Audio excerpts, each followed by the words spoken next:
we've got round, we've gone into position, and I've used that hip bump. I always want to use that hip bump because he's having to stop himself from falling over. Someone who's brand new, sometimes they just kind of flop onto the side.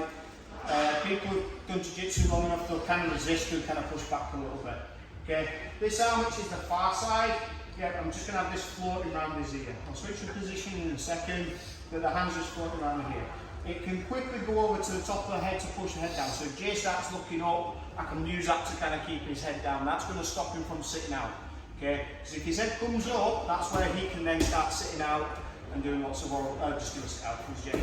But he can start sitting out, getting out of that position. So this is really hard to do it when your head's pinned on the mat. If his head isn't going up at all, we can just have the hand floating by the ear. Okay, so I'm going to hip bump and then I'm going to take my hand to his hip.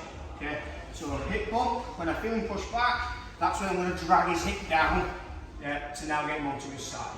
Alright, so this is just the first position we're going to look at.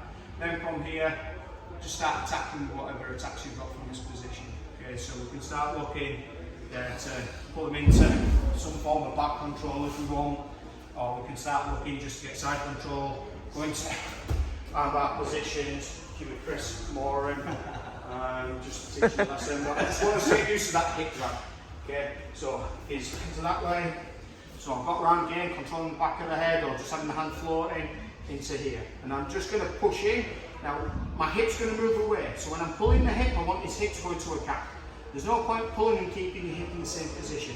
So I'll move away slightly so that his weight goes down to the mat. So grip, pull into this position.